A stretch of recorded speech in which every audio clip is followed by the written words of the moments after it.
Welcome back to our last conversation on the last chapter of Jim Collins' book, which is called From Good to Great to Built to Last.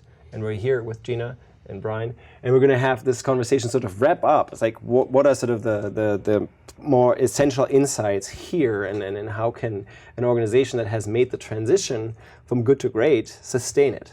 Like, is that even possible, right? Sure. Anything that... One of the things that Collins discusses is how the change should sustain beyond the tenure of a leader. So that's a key indicator that it's built to last. That that change that was brought in there will sustain beyond that personality once it's gone. Was one of the key takeaways I had. And for me is, operating the good to great framework, and then how do you apply those things, in terms of allowing yourself to last longer? What does that look like for you moving forward? And those great results, because the good to great framework is about achieving sustained great results. Then how do you apply that for the long run and the long haul that you're trying to achieve? Now let's step back. Built to Last is the book that Collins wrote before, and where he was looking at organizations that have been around for a long, long time, and how have they done that? How were they able to do that? Because it's not an easy feat when the markets change, when the environment changes, when the industry changes, et cetera, to still be around for a long time, right? And so he's trying to make the connection between the principle that he developed here in terms of from good to great to being built to last. Like, how can you sustain your success over time? And I think in the conversations that we had before in the book, we were pointing out that some of the businesses that he featured in this book aren't around anymore. So clearly they weren't necessarily built to last, right? So what can we sort of think about when let's say as managers we've achieved to turn around an organization, as hard as that is? Right. What are some of the key pointers that we need to be aware of so that we're not falling prey to this sort of, hubris to then sort of disappear later, like Circuit City did, Fannie Mae did, and other organizations? Well, I think a part of it is really having your core values and having that, preserving those, and having that lead to being able to last longer than just the good to great framework in application. But what would that look like? Like, what do you need? I mean, certainly we talked about some of the principles that turn an organization around, but what are some of the things that he points to that do help an organization to be around for longer after they did the transformation and still be excellent? Give us a hint, Professor. Well, I'm just looking at the BHAG, right? Yeah, the big, hairy, audacious goal. Audacious goal, yes, right? Yes. Yeah. That's a concept that he developed in this other book, right? And what does that even stand for? What does it even mean? Big, hairy, audacious goal. Yeah. What's the point of that? It's just like a cool term, but I think it derives off of your need to have drive and change and progress, and having kind of a clear big goal that may or may not be achievable, but having kind of a North Star to look at as you're progressing past, and preserving it to last. Great, yeah. Yeah, I think setting that goal gives us a higher purpose to the rest of the organization, and hopefully creates a unity of purpose to mobilize and focus everybody on that big idea. Yeah. So this big, hairy, audacious goal, as you were mentioning, this may be something that you cannot achieve, right? Or that's never finished. Right. And one of you was mentioning Disney, right? Was it you in the conversations, like how Disney's purpose is to make people joyful, right? Right. Kids joy, to bring kids joy. Right. If that's the purpose, if that's the big, hairy, audacious goal, there'll always be kids, right? There'll always be new kids, and joy is fleeting, right? So yeah, that's like something that you can continuously do and try to achieve and achieve better. So that's maybe a big, hairy, audacious goal that's going to help you sustain your efforts in a way. It's like that maybe another goal wouldn't, that you can achieve, right? So, and he mentions in the book differences in terms of the big, hairy, audacious goal. There are good BHAGs and there are bad BHAGs. Do you recall that? I think there was a discussion about it has to be accomplishable, or you have to make progress towards it. Like, and it can't be so high level that there's no action towards it. Maybe I'm misremembering. Do you recall any of that?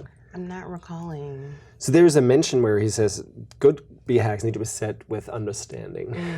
Yes, right? yes. We were talking about this before. And then the bad ones are sort of set with bravado. Yes. Does that resonate? Yes. Or It remember does. that? Yes. What does that mean? Yeah, I think the implication of setting it with bravado maybe that it's set with hubris, or it's not thoughtful. Going back to the quote from the chapter before about thinking. So I think that's what he meant by that. There's lots of bravado. Yes. In business, right? Right. Everybody's sort of like, I'm the best, I'm the greatest, and right. we're going to be the greatest, and whatever. And oftentimes that is the culture of most organizations, unfortunately, right? Right. Bravado reigns. Like, I just need to pretend. Yes. And so BHAGs, big, hairy, audacious goals that you can find in the mission and vision statements of most organizations out there. It's like, oh, well, what does that even mean? Right. It doesn't even speak to me, and in some way, it's not measurable, accountable. You don't really know what that comes down to, right? And so, therefore, it's oftentimes a big, hairy, audacious goal, maybe, but it's set with bravado. It's not set with understanding in a meaningful way, right? And I think this conversation that we had before about just being intentional is again applicable in this conversation, Right? Yeah. What would you think are some of the big, hairy, audacious goals that are set with understanding? Examples or just? Yeah, just something that you can potentially see for your own organization or for your organization. What could that be? One that we've brought up several times is Apple, and they didn't focus on what they were producing as far as computers, or it was about how technologies affected others, and that was the BHAG there that really. What would you say is the BHAG there? Gosh, I wish I could quote it off the top of my head, but it's pretty memorable. It's something about revolutionizing technology for the everyday person, or something along those lines. Okay. But it was about how you made your customer feel, rather than say we'll be the best computer manufacturer, because it's self-limiting. Right, exactly. There's a limitation to that. Yes, It's like, yeah. okay, so well, maybe computers aren't even relevant anymore, Right, or right, whatever we right. think of computers to Right. be. Okay. What could that be in your context? A lot of our things is kind of more mission directed, and so I think we kind of set this big goal of how many people we're going to help improve, and really hit a high number, 10 millions of people, but that our work drives that, day in and day out. But you can just share with the rest of us here what your organization does. Sure. So we have a mission to improve the lives of millions of older Americans, but we have a special connection to those who are struggling. So we want to do things in a huge, fantastical way. But with this framework, it really has allowed us to be disciplined in how we do that, because that's a big goal, to improve. Well, how are you going to improve it? And how are you going to do that? And what would you say is the BHAG that you're pursuing? Like the number of people that you want to serve? Yes. Our number is the big goal that we're trying to pursue. Because when you achieve that number, what will happen? Right.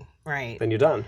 Right, that's true. Right? That's true. So I would actually say that maybe that's not the BHAG in the way that he understands it, right? It may be so a it's different. Like, okay, well, maybe a number 100 million or whatever, And so what if you can achieve this? Do you still have guidance?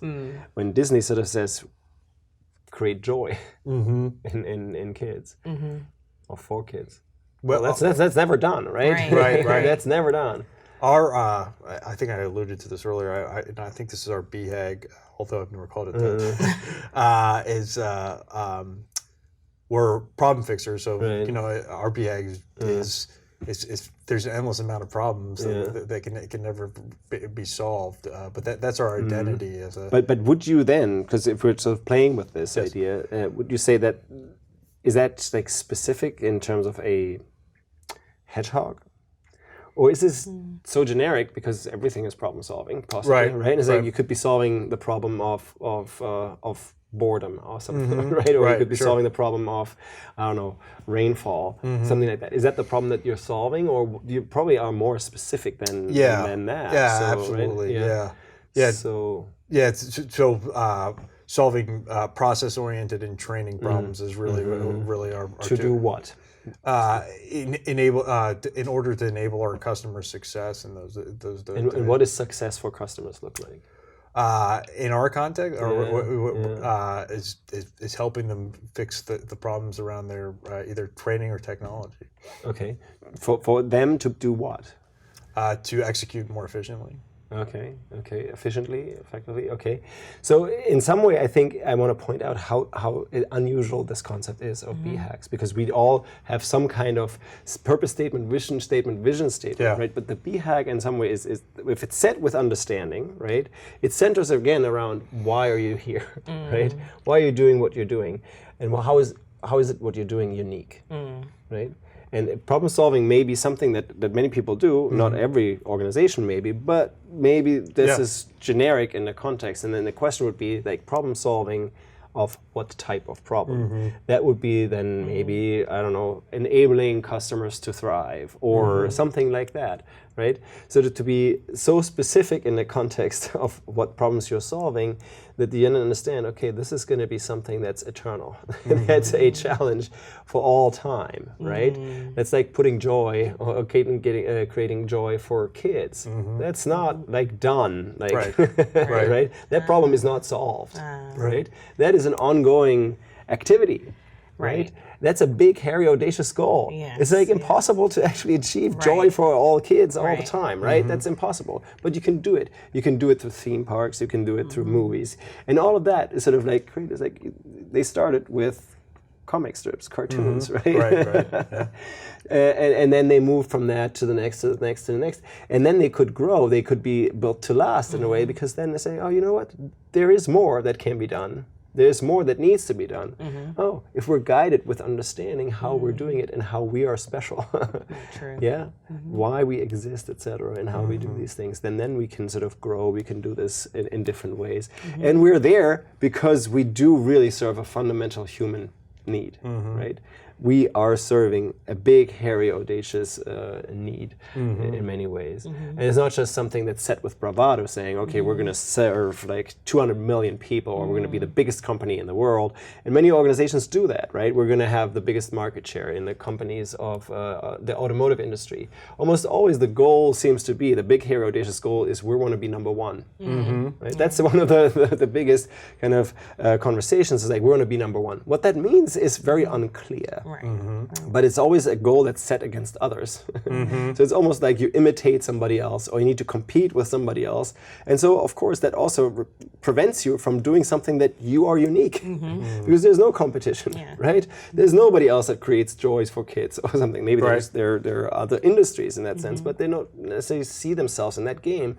So if you compare yourself constantly, then you're oftentimes creating BHAGs that are more set with bravado in a way that's like that is almost meaningless, right? And then if you put all the energy around that, then you're not necessarily built to last. Because what happens if the industry goes down?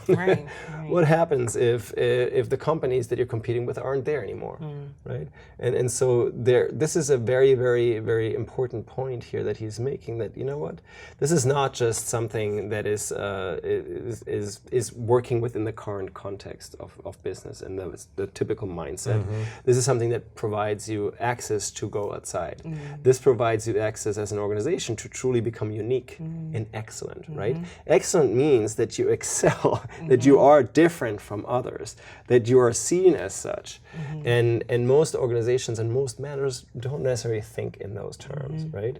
And I think even the way that you're phrasing what the organization is doing is not necessarily positioning themselves in the context of the BHAG or of even the clarity of the hedgehog that he is mentioning, right? Or I might be misunderstanding. Well, I think I actually just remembered our BHAG. I think it's to improve the health and economic security of millions of older adults. Okay. Maybe I think that's our B hack. Right. Okay. Okay. Yeah, so because that's something that can't be solved per se. It's kind of your North Star, your guiding principle, and we're going to do it this way. We didn't attach a number to that. I think our goal is a number. Right. And so you could actually say, you make aging or thriving available to adults. Yes, right? Exactly. Yeah, that's like joy for Disney, right? It's like, oh well, that's sort of never really finished, right? And so in many ways, that's sort of where the B hack comes in again around the circle of the passion, what you can be the best at, and your financial engine. Because if it's something that you can't sort of marketize, then it's difficult for you to stick around. One question I wanted to touch also is a critical question that I think he mentions in terms of why excellence. He has these conversations, and the whole book is premised on that that people want to be excellent. It's like, the evidence shows us most organizations aren't excellent, right?